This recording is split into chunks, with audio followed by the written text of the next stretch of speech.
ძალიან დიდი მადლობა, რომ დღეს გვეწვიეთ. ოქტომბერი არის კიბერ უსაფრთხოების შესახებ ცნობიერების ამაღლების თვე.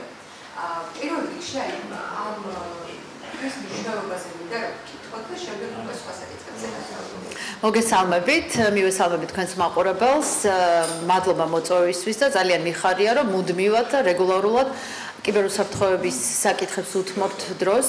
თქვენ როგორც აღნიშნეთ, ოქტომბერი უკვე გლობალურად მიიჩნევა როგორც კიბერუსაფრთხოების ცნობიერების ამაღლების თვე.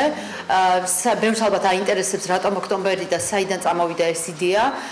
ეს სინამდვილეში ამერიკის უსაფრთხოების დეპარტამენტის ინიციატივა იყო, ამ საკითხის მიმართ ყურადღების გამახვილება და ემსახურებოდა კერძო და საჯარო სექტორის ესე ვთქვათ თანამშრომლობას იმისთვის, რომ გაუმჯობესებულიყო ონლაინ უსაფრთხოება. და ეს ინიციატივა 2004 წელს გაჩნდა, სწორედ ამერიკის ეროვნული უსაფრთხოების დეპარტამენტის და ეროვნული კიბერუსაფრთხოების ალიანსის ესე ვთქვათ ერთობლივი ქმედება იყო, ერთობლივი ინიციატივა. ამაში ჩაერთო საჯარო და კერძო სექტორი და იდეა იყო ის, რომ ონლაინ უსაფრთხოება გაეუმჯობესებინათ და დღეს რეალურად 2025 წელს ამ ინიციატივას ყოველ წელიწადს კონკრეტული საკითხის მიმართ განსაკუთრებული ყურადღება აქვს და წელს არჩეული არის ონლაინ უსაფრთხოება და ეს კიდევ ერთხელ მიუთითებს იმას, რომ რამდენად აქტუალურია ონლაინ სივრცეში უსაფრთხოების დაცვა, იმიტომ რომ ჩვენ ძირითად დროს დღეს ონლაინ სივრცეში ვატარებთ, ხო? იქნება ეს თქვა ჩვენ გარკვეული სერვისების შესაძლებლად, პროფესიული და პირადი საქმიანობისთვის ჩვენი მთავარი სივრცე დღეს რეალურად ონლაინ სივრცე არის. ეს ინიციატივა თანდათან უკვე სხვა ქვეყნებაც აიტაცეს, როგორც თქვა ავსტრალია იყო, მერე სამხრეთ აფრიკა და დღეს რეალურად გლობალურად ყველგან ოქტომბერი არის მიჩნეული როგორც კიბერუსაფრთხოების ცნობიერების ამაღლების თვე. ჩვენ მახსენეთ, რომ ონლაინ უსაფრთხოება არის ყველაზე კრიტიკული საკითხი, იმიტომ რომ თაღლითობების ძირითადი ნაწილი მაინც ონლაინ არხებით მიდის მომხმარებლამდე. აქტუალობას არ კარგავს ფიშინგ შემთხვევები, რამდენიმე დღის წინ თქვენი ერთ-ერთი კოლეგისგანაც მქონდა ესეთი შეტყობინება, რომ გავრცელდა ერთ-ერთი კომერციული ორგანიზაციის, რა თქმა უნდა, დასახელებას ვერ გავამჟღავნებ, მისი სახელით გათამაშების ინსცენირება, ანუ წარმოიდგინეთ, ფიშინგ სცენარი იყო, ჩვენთვის კარგად ცნობილი ყველა მომხმარებლისთვის ცნობილი კომპანიის დასახელება იყო აღებული, ასევე კორპორატიული სიმბოლიკა გამოყენებული და ძალიან ლეგიტიმურად გამოიყურებოდა ეს გათამაშების კამპანია. თან თქვენ იცით, მალე შავი პარასკევის კვირეული იწყება, ყველა ემზადება, ყველა ონლაინ მაღაზია, ფიზიკური მაღაზია და ასე შემდეგ. ასეთი ტიპის შეთავაზება იქნება უხვად და ამიტომ სწორედ ეს სეგმენტი საკმაოდ საინტერესოა, იმიტომ რომ მომხმარებელი ელოდება უკვე ესე ვთქვათ საწინაშავ პარასკევო გათამაშებებს და საკმაოდ ესეთი წარმატებული გამოდგა ეს ფიშინგ შემთხვევა. ამ შემთხვევაში მოითხოვეს პირის პირადობის დამადასტურებელი მოწმობის ატვირთვა და მას შემდეგ რაც ამ მომხმარებელმა, რომელიც ადრევე მიხვდა, რომ მოტყუებული იყო, მერე დაფიქრდა მას შემდეგ რაც პირადობის მოწმობის ასლი ატვირთა, მერე გაუჩნდა შეკითხვები, რომ რატო უტვირთა, რატო სჭირდებათ ჩემი პირადი მონაცემები და ასე შემდეგ. მსგავსი გათამაშებები, ვთქვათ, მოიგე, გარკვეული პროდუქტი, მომსახურება და ასე შემდეგ იქნება ძალიან ბევრი. აქვე უნდა ვთქვათ, ამისთვის პრევენცია არის ერთადერთი, რომ ჩვენ არ მივყვეთ მსგავს მოწოდებებს, რომელიც ჩვენთვის უცნაურ არხში არის, შეიძლება სოციალურ მედიაში შეგვხვდეს, ხა გასაგებია, რომ ციფრული მარკეტინგი ძალიან განვითარებულია და ყველა ცდილობს ონლაინ არხით აწარმოოს მარკეტინგული კამპანია, მაგრამ როდესაც ჩვენ ვიცით, რომ ეს კიბერსაფრთხეები მუდმივად არის მზარდი და განსაკუთრებით სადღესასწაულო პერიოდში იმატებს, მომხმარებელმა ამ შემთხვევაში იმ კონკრეტული კომპანიის, რომლის დასახელებითაც ხორციელდება გათამაშება, ოფიციალურ ვებგვერდზე უნდა გადაამოწმოს, რომ ნამდვილად არის ეს გათამაშება თუ არა. ერთი სიტყვით, ამ კომპანიის ოფიციალურ Facebook გვერდზე ან ნებისმიერი საძიებო სისტემაში მოძებნოს დასახელებით და მხოლოდ ოფიციალურ ვებგვერდზე მიიღოს მონაწილეობა გათამაშებაზე, ასე შემდეგ. მოწოდება, რომ გარკვეულ ბმულზე გადადით, შეიყვანეთ მონაცემები, ატვირთეთ თქვენი პირადობის მოწმობა, ყოველთვის საყურადღებო არის და ამას არ უნდა მივყვეთ. და რა ხდება ეს ტელეფონზე მიდიოდა? სოციალურ მედიაზე. სოციალური მედიით გავრცელდა. და დღეს 10-დან ალბათ 9 მომხმარებელს სოციალური მედიის რომელიმე ანგარიში აქვს და აქტიურად იყენებს. თან მუდმივ რეჟიმში ვართ, ეგრეთ წოდებული სკროლავთ, იქნება ეს სოციმედია, SMS-ების მუდმივად მოგდის შეთავაზებები და ასე შემდეგ. ძირითადად ეს ორი არხი არის სოციალური მედია, ასევე საკომუნიკაციო საშუალებები და ამაში გულისხმობ ჩვენ Viber-ი, WhatsApp-ი, სადაც შეიძლება არის განხორციელდეს და SMS-ი, მაგრამ მიზანი აქ ერთია, რომ ფიში, ანუ ყალბ ვებგვერდზე გადამისამართების ბმული არის და შემდეგ უკვე მომხმარებელს მოუწოდებენ პირადობის მოწობის ატვირთვას, ან ინტერნეტ ბანკში შესასვლელი მონაცემების შეყვანას და აქ ჩვენ გულისხმობთ ინტერნეტ ბანკში, ან მობილ ბანკში შესასვლელი დასახელება, პაროლი და ერთჯერადი კოდი. სამწუხაროდ, როდესაც მომხმარებელი ხდება ყალბ ვებგვერდზე, არ ამოწმებს რამდენად ნამდვილია ეს ვებგვერდი, არ აკვირდება ვებგვერდის დასახელებას, ხო თქვა დომენის დასახელებას, კონკრეტულ არ ადარებს კონკრეტული მაღაზიის, ონლაინ მაღაზიის დასახელებას ემთხვევა თუ არა და სამწუხაროდ აზიარებს ამ მონაცემებს. ეს მონაცემები რადგან ხდება ყალბ ვებგვერდზე, ის ხილული არის უკვე კიბერთაღლითისთვის და რაც კი შეყავს მომხმარებელს, ის ხილულია, დაცული არ არის. მათ შორის სამწუხაროდ მომხმარებელს ის ერთჯერადი კოდით შეყავს, ანუ წარმოიდგინეთ ყალბ ვებგვერდზე, როდესაც შეყავს მონაცემები, ამ მონაცემებს იწერს კიბერთაღლითი, შეყავს მერე იმ კონკრეტული ბანკის ოფიციალურ ვებგვერდზე ინტერნეტ ბანკში, აგენერირებს ერთჯერადი კოდის მიღებას, მომხმარებელი სამწუხაროდ ისევ თვითონ კარნახობს და ასე ხდება მერე ანგარიშიდან თანხის ჩამოჭრა. ამიტომ ძალიან ყურადღებით ვიყოთ ამ მხრივ. თქვენ ახსენეთ, რომ დღესასწაულების პერიოდში უფრო აქტიურდება ეს ყველაფერი შავკარისკევის აქციებიც უკვე მალე იქნება ასაფრაცებს თვეში, შემდეგ უკვე ახალი წლის პერიოდი მოდის და ონლაინ ვაჭრობის, ონლაინ შოპინგის თემას გადავიდეთ. აი, რას უნდა მიაქციოს ადამიანმა ყურადღება, რომ არ დაზარავდეს ონლაინ შოპინგის დროს და როგორ დაიცვას თავის ფინანსები, თავარი რჩევები რა არის? თავარი რჩევა კი. სწორება კონკრეტულ ვებსაიტებზე, აი აქ რა რისკები არსებობს და თქვენი რჩევები როგორი იქნება? პირველ რიგში უნდა დავწმუნდეთ, რომ ეს ვებგვერდი არის ნამდვილი და სანდო. როგორ შეიძლება ამის გაკეთება? მომხმარებელს არაერთხელ განხორციელებია შესყიდვა, ხო? ახლა ყველას აქვს ჩამონათვალი ისეთი ონლაინ მაღაზიების, რომელიც მისთვის სანდო არის, უკვე წლებია, იქ თქვა თვითონ დარეგისტრირდა, აქვს თავისი პროფილი, რამდენიმეჯერ აქვს შეკვეთა განხორციელებული, ის ვებგვერდი მისთვის სანდო არის, ხო? დასახელებას ხო არ დავიწყოთ, მაგრამ ყველას აქვს ჩამონათვალი მისთვის სანდო ვებგვერდების. თქვა წლები ავიყენებთ ან უბრალოდ მოკლედ ერთი სიტყვით ჩვენთვის სანდო ვებგვერდია. თუ კი ახალი ვებგვერდია, ახალი ონლაინ მაღაზია არის, რომლის შესახებაც მომხმარებელს არაფერი სმენია, ესეთი მარტივი წესი არის, რაც აღნიშნე, საძიებო სისტემაში უნდა დავძებნოთ დასახელებით და მხოლოდ ოფიციალური გვერდი, ვერიფიცირებული გვერდი და მომხმარებელს ალბათ შეუმჩნევია, რომ ესე ვთქვათ მონიშნა არის ცისფერ რგოლში ან მწვანეში, ესე ვთქვათ მოსანიშნით, ეს იმას ნიშნავს, რომ ვებგვერდი არის ვერიფიცირებული, გარკვეული პროცედურა აქვს ვებგვერდის მფლობელს გავლით და ასე შემდეგ. მხოლოდ ოფიციალურ და ვერიფიცირებულ გვერდებზე ვაწარმოოთ ჩვენი ტრანზაქცია. ასევე კარგი პრაქტიკა არის საბარათე მონაცემების არ დამახსოვრება. მაგრამ ბევრი მაინც იმახსოვრებს, გასაგებია ყველას არ აქვს იმისი მოთმინება და სურვილი, რომ ბარათის სრული მონაცემები შევიყვანოთ. თქვენთვის შესაძლოა ეს მაღაზია იყოს სანდო, მაგრამ თქვენ არ იცით ონლაინ მაღაზიის, ესე ვთქვათ, უსაფრთხოების არქიტექტურა. ბევრი დიდი ორგანიზაცია, მათ შორის უსაფრთხოებაში ჩართული, ბევრ ასეთ ორგანიზაციებზე ყოფილა განხორციელებული კიბერშეტევა და მათ მხარეს იყო მონაცემები მოპოვებული კიბერთაღლითების მიერ. ხა თქვენს მიერ დამახსოვრებული მონაცემები, სადაც ინახება, თქვენ შესაძლოა არ იყოთ ყოველთვის დარწმუნებული იმაში, რომ ეს ნამდვილად უსაფრთხოდ არის. 100% უსაფრთხოება და დაცულობა თქვენ იცით, რომ არ არსებობს, მით უმეტეს, როდესაც ინტერნეტ სივრცეში არის ჩართული. ამიტომ მსგავსი შემთხვევის პრევენციისთვის კარგია, რომ მონაცემები არ დავიმახსოვროთ. ისიც უნდა დავუშვათ, რომ მაინც ალბათ ბევრი მონაცემებს დაიმახსოვრებს. თუ კი ესეთი შემთხვევა არის, ჩვენ შეგვიძლია სხვანაირად გადავაზღვიოთ ჩვენი თანხა და იმ საბარათე ანგარიშზე, რომლის ბარათი გვაქვს დამახსოვრებული ვებგვერდზე, მინიმალური ოდენობის თანხა გქონდეს, რომელიც საკმარისია იმისთვის, რომ ყოველდღიურად, ესე ვთქვათ, გადავიხადოთ მაღაზიაში, ტრანსპორტში და ასე შემდეგ. ანუ პირველი რო არ დავიმახსოვროთ, თუ კი დავიმახსოვროთ იმ პლასტიკურ ბარათის ანგარიშზე გქონდეს მინიმალური თანხა.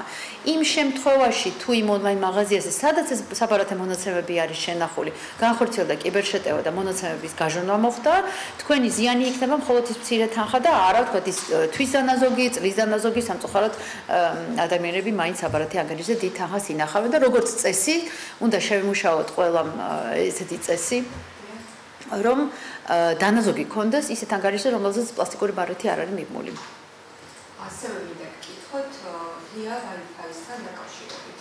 როცა ღია Wi-Fi-ით სარგებლობთ, ამ დროს რისკები როგორი არის და რამდენად უსაფრთხო, აი რამდენად არის დაცული მაგ შემთხვევაში? ზოგადად ღია Wi-Fi მიჩნეულია საფრთხის შემცველად, ეს არ ნიშნავს, რომ ყოველი ღია Wi-Fi-ის უკან კიბერთაღლითი არის და ელოდება, როდესაც გარკვეული სენსიტიური მონაცემების ან კონფიდენციალური მონაცემების გაცვლა მოხდება, მაგრამ მოხმარებელმა მაინც რისკები უნდა შეაფასოს, რომ ყოველთვის გვახსოვდეს, რომ ღია Wi-Fi კავშირზე, როდესაც ვუერთდებით, ის ჩვენთვის ესე ვთქვათ, შავი ხვრელია და მის უკან უნდა ჩავთვალოთ, რომ არის რისკი და შეიძლება ჩვენი მონაცემები მოიპოვოს მესამე მხარემ და ეს არც თუ ისე რთულია. რა რეკომენდაცია არის ამ შემთხვევაში?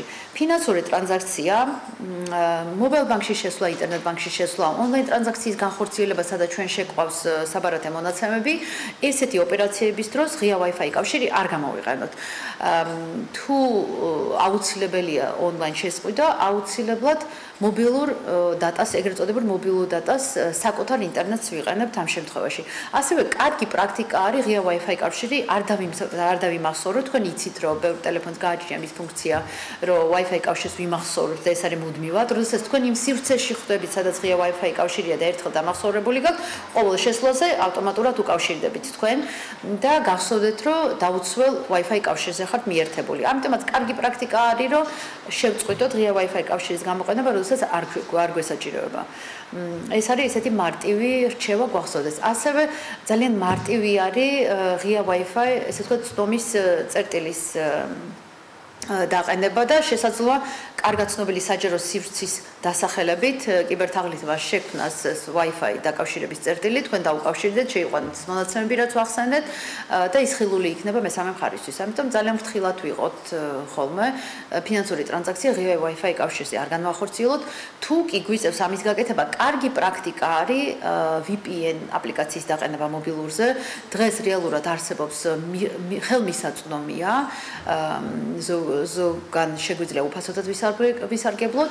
VPN-ი არის, წარმოიდგინეთ, რომ დაცული კერძო არხი თქვენ ტელეფონსა და Wi-Fi წერტილს შორის, როდესაც მონაცემების გაცვლა ხდება, ის არის დაშიფრული და ხილული არ არის. ამიტომ კარგი პრაქტიკა არის, რომ ჩამოვტვირთოთ ოღონდ marketplace-იდან, ჩვენთვის ეს ოფიციალური წყაროდან VPN აპლიკაცია და ჯერ გავაქტიუროთ VPN აპლიკაცია და შემდეგ უკვე გავაგრძელოთ ონლაინ ვაჭრობა. ძალიან დიდი მადლობა კიდევ ერთხელ თურმეში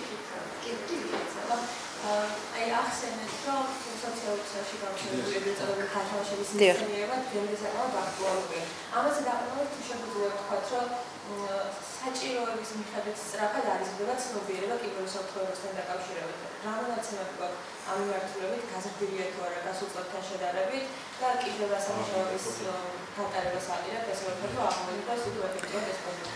უკანასკნელი 10 წლის სტატისტიკაც რო ავიღოთ, ფიშინგი ყოველთვის არის ან პირველ ან მეორე ადგილას. ეხლა შემოვიდა ორგანიზაციებისთვის მავნე-კოდის გავრცელება, რომელიც შიფრავს ფაილებს, მაგრამ ერთეული პირებისთვის ფიშინგი რჩება კიბერთაღლითის ყველაზე ეფექტური საშუალება და რატომ? მიუხედავად იმისა, რომ მუდმივად ვსაუბრობთ, რომ არ მიყვეთ მესამე მხარის მოწოდებას, თუ კი შეთავაზება იმდენად კარგია, რომ ის არ არის რეალისტურია, მაგალითად, 3 iPhone-ი ერთის ფასად. ხო, იმდენად არარეალისტურია, რომ ამან უკვე უნდა დაგვაფიქროს, რომ ეს არ შეიძლება რეალური შეთავაზება იყოს და არ მიუყვეთ. ბევრს შეიძლება ინფორმაცია აქვს და მქონია ესეთი შემთხვევები, როდესაც კიბერჰიგიენის ტრენინგი ჩაგვიტარებია და ერთ კვირაში მომხმარებელი მიკავშირდება, რომ ეს რაღაცა შემთხვევით შევიყვანა მონაცემები. კი ვიცოდი, რომ არ უნდა შემეყვანა, იმიტომ რომ ვიღაცა მომწერა SMS-ი და მითხრა გადადი და რო შევიყვანა, მე მივხვდი, რომ არ უნდა შემეყვანა. ფიშინგი რატო არის ყველაზე წარმატებული ხერხი? იმიტომ რომ აკეთებს ადამიანის ფსიქოემოციური განწყობის მანიპულირებას აკეთებს. იმიტომ რომ ყველა ელოდება, რომ აი ბევრი ვთქვათ გარკვეული სერვისების და პროდუქტების შეძენას არ ახორციელებს, იმიტომ რომ იცის რომ შავი პარასკევი მოდის და იქ კარგი შეთავაზება იქნება და მოდი მე გაცილებით ხელსაყრელ ფასად და კარგი შეთავაზებით ვისარგებლებთ. ადამიანის ბუნება არის მოწყვლადი. კარგი შეთავაზებისთვის ყველას უნდა საუკეთესო, ყველას უნდა რომ ყველაზე სწრაფად მიიღოს ის კარგი შეთავაზება, არ გამორჩეს კარგი შეთავაზებას და სწორედ ამით ხდება манипуლირება. მერე როდესაც ეს ემოციური კომპონენტი მინიმუმამდე არის დაყვანილი, მერე კი ფიქრობს მომხმარებელი ეს როგორ მომივიდა, ეს ხო არ უნდა შემეყვანა. მე ხო ვიცოდი რომ არ უნდა შემეყვანა. მაგალითად, საფოსტო გზავნილს ველოდები, ვიღებ SMS შეტყობინებას და სამწუხაროდ ჩვენ და ბოლო 3 თვე არის ეს არის გავრცელებული, იმიტომ რომ ყველა ონლაინ უკვეთავს, ეს ჩინეთის მიმართულება ძალიან გააქტიურდა და ბევრისთვის არის უკვე ესე თქვა ჩვეულებრივი კვირის აქტივობა, ხო? ელოდება გზავნილს, იღებს SMS, სადაც წერია რომ გზავნილის მისაღებად ან იმისათვის რომ გზავნილი არ შეფერხდეს, უნდა დაადასტუროს და არ ფიქრობს იმაზე, რომ მისთვის ნაცნობ არხში, სადაც შეუკვეთა ამანათი, ისარგებლა კონკრეტული საკურიერო მომსახურებით, იმ საკურიერო მომსახურების ვებგვერდზე თვითონ აქვს ანგარიში გახსნილი და იქ შეუძლია გადაამოწოს და თუ კი რამე საყურადღებო იქნება, სწორედ იმ არხით მიაწვდის, ხო, ის გადამზიდავი კომპანია, ამას ხო არ უფიქრდება.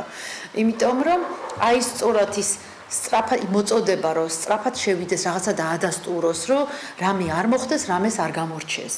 აი ეს მარტივი ადამიანური მომენტის манипуლირება ხდება და ამიტომაც არის ეს წარმატებული და ამიტომაც მუდმივად ვიძახით, რომ არ შეცვლილა რეკომენდაცია იმისა, თუ როგორ უნდა ვებრძოლოთ phishing შეტყობინებას. მოვიდას ეს სოციალური ქსელით, WhatsApp-ით, Viber-ით თუ ნებისმიერი სხვა არხით. ყოველთვის მომხმარებელი უნდა დაფიქრდეს, რომ რატომ უნდა დავადასტურო ტრანზაქციის დასადასტურებლად თუ ამანათის მისაღებად, რატომ უნდა შევიყვანოს საბარათე მონაცემები. ამაზე უნდა დავფიქრდეთ. თუ კი 2-3 წამი დავფიქრდებით იმაზე, რომ ნამდვილად ეს უნდა გავაკეთო, ნამდვილად იმ სივრცეში ვარ, სადაც უნდა ვიყო, რატომ უნდა შევიყვანოთ ეს მონაცემები, გპირდებით, რომ განახევრდება წარმატებული phishing შეტყობინებების შემთხვევები. და ფაქტობრივად კითხვის მეორე ნაწილი მაინც პასუხობრივად რა კამპანიები გატარდა წლის განმავლობაში ამ პრობლემის აღმოსახვევად. საქართველოს სამოყვარულო ასოციაცია 2 წელია ინტენსიურად მიუხედავად იმისა, რომ ოქტომბერი კიბერუსაფრთხოების ცნობიერების ამაღლების თვე არის მიჩნეული, ჩვენ სულ მცირე თვეში ორჯერ სატელევიზიო ეთერებშიც თქვენთანაც რამდენჯერმე სიუჟეტი ქონდა, მუდმივად მომხმარებელს ვახსენებთ, რომ ესეთი მარტივი წესები დავიცვათ, როგორც სატელევიზიო სივრცეში, ასევე ჩვენ Facebook გვერდზე, ასევე გვაქვს ერთობლივი ღონისძიებები ხანეროვნულ ბანკთან, ასევე სასწავლო დაწესებულებთან, სკოლებთან ქონდა შარშან ესეთი გასვლითი ღონისძიებები საფრთხის პერიოდში, რომ მოსწავლეების გავაფრთხილოთ, უნივერსიტეტებთანაც მუშაობთ და აი ყველანაირად ვცდილობთ, რომ მუდმივად ამაზე ვისაუბროთ, რომ ყველას ახსოვდეს, არა მხოლოდ თქვა ოქტომბერში, რომ დღეს ტექნოლოგიური მიღწევები იმხელა არის და ყოველთვის ყოველკვირეულად ფაქტობრივად ახალი სერვისები მოდის და უნდა ვახსოვდეთ მომხმარებელს და ჩვენ ამას ვახსენებთ, რომ ტექნოლოგიების გამოყენებასთან ერთად აუცილებლად გვახსოვდეს, რომ არსებობს კიბერსაფრთხე და ამისი პრევენცია არის დაფიქრდება ის 20-30 წამი არსებით მნიშვნელობას არ უქმნის მომხმარებელს, მაგრამ ძალიან დიდი რისკებისგან აზღვევს. ეხლა ახალი ტენდენციები რაც წამოვიდა, რასაც ვაკვირდებით, ხო? და თქვენთვის ალბათ უკვე ახალი არ იქნება, ეს არის deepfake-ები. ეგრეთ წოდებული deepfake-ები, რომელიც ადამიანის ხმის და ვიზუალის манипуლირებას აკეთებს და იმდენად მაღალი ხარისხით არის შექმნილი ხო ხელოვნური ინტელექტის გამოყენებით, რომ რთულია იმის გარჩევა, ეს ნამდვილი ადამიანი საუბრობს თუ ადამიანის ხმის და ვიზუალის манипуლირებით ნებისმიერი ტექსტის გაჟღერება შესაძლებელი და ალბათ ეს სახალისოდაც არის და თქვენს გეცნობათ ჰოლივუდის ვარსკვლავებთან სურათები და ბევრი ვერც ხდება ამას ეს კი სახალისო არის, მაგრამ უნდა დავფიქრდეთ იმაზე, რომ ამის манипуლირებით შესაძლებელია მომხმარებელს დაუკავშირდეს იგივე მესენჯერის ზარი განახორციელოს და იმდენად მაღალის ხარისხით არის deepfake-ი შესრულებული, რომ თქვენ შეიძლება ვერ განასხვაოთ და ძალიან ჭირს იმისი განსხვავება უკვე დღეს, სად არის ხელოვნური ინტელექტით შექმნილი ეს ვირტუალური იმიჯი და სად არის ნამდვილი ადამიანი და ეს არის ერთ-ერთი ახალი სცენარი, რომლის გავრცელების შედეგად ზიანის შესახებ ჩვენ ჯერ არ ვიცით, მაგრამ ძალიან საყურადღებო არის. მოსალოდნელია მსგავსი deepfake-ებით გამოყენებით ვიღაცებთან დაკავშირება და შესაძლოა თქვა თქვენთვის ნაცნობი კონტაქტი დაგიკავშირდეთ და გითხრათ რომ ისეთ გამოვალ ვითარებაში მაგ და სასწრაფოდ ჭირდება გარკვეული თანხა. თუ ეს თქვენთვის კარგად ცნობილი პიროვნება თქვენ ხო ეჭვს არ შეიტანთ ამის დამტვილობაში. ეს შეიძლება მოხდეს როგორც მესენჯერით, ესე WhatsApp-ით, Viber-ით. რას ვაკეთებთ ამ შემთხვევაში?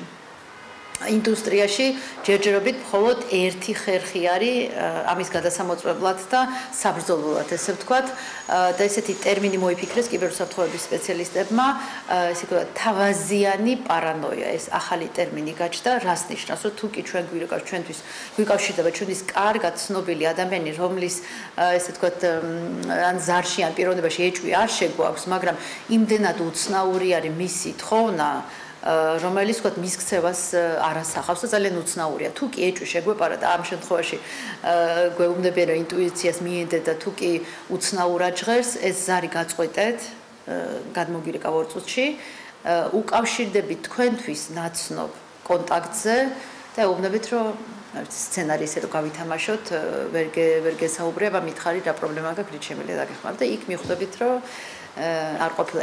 Deepfake-ების წინააღმდეგ სამწუხაროდ პირდაპირ დაკავშირება არის იმ კონტაქტთან, რომლის ვიზუალის და ხმის გამოყენებით შესაძლოა განხორციელდეს ესეც ესე ვთქვათ phishing შეტევა არის. აი ეს არის საყურადღებო. ჯერ არ მსმენია, მაგრამ არ გამოურიცხოთ. ეს ტრენდი რომ იგივე თქვა სურათი გადაღებული ცნობილ პიროვნებებთან, ახლა რომ ვაკვირდები ხო, გვაინტერესებს და იმდენად მაღალი ხარისხით არის შესრულებული, რომ ეჭვს ვერ შეიტანთ. და ჩვენ იმაზეც ხო ვისაუბრეთ ადრე, რომ ხელოვნური ინტელექტი დღეს ანუ ტექნოლოგიური მიღწევა არის, რომელიც კარგი მიზნებისთვის შეიძლება გამოვიყენოთ, ხო? ისევე კიბერთაღლითებმა სათავისოდ შეუძლიათ გამოიყენოთ. თქვენ გახსოვთ, შარშან იყო ესეთი თაღლითობა გავრცელებული, AnyDesk-ი არის აბსოლუტურად ლეგიტიმური დისტანციური წვდომის, დისტანციური მხარდაჭერისთვის გამოყენებული ხელსაწყო, რომელსაც 700,000 კომპანია იყენებდა იმისთვის, რომ IT სამსახურებმა დისტანციურად ტექნიკური მხარდაჭერა გაუწიონ კომპანიებს.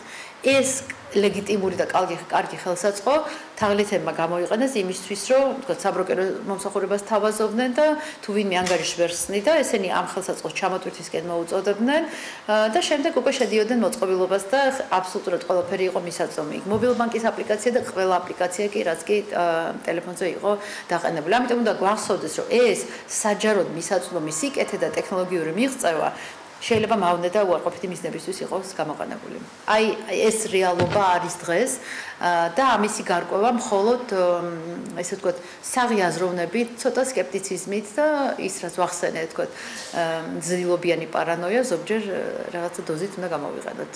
სხვა საბრძოლველი დღეს უკეთესი არაფერი მოუფიქრებია ჯერჯერობით ყოველ შემთხვევაში.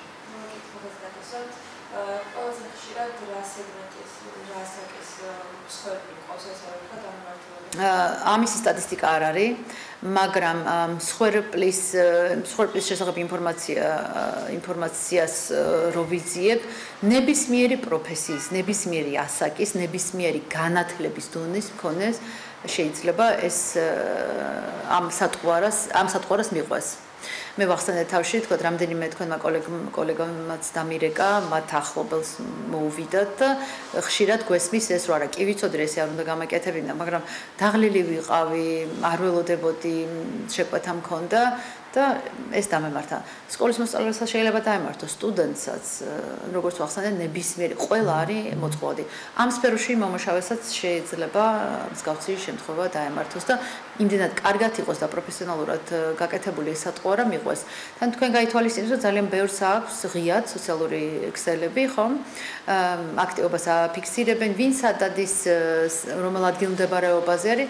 დღეს ვისაც ღია აქვს სოციალური ქსელი, ძალიან მარტივად რამდენიმე წუთში შეიძლება კიბერთაღლითმა შექმნას, კარგად გაიცნოს მისი კონტექსტი და ამ კონტექსტის გათვალისწინებით ესე მიზანმიმართულად ძალიან მაღალი ხარისხის phishing კამპანია შეიძლება განახორციელოს მასზე.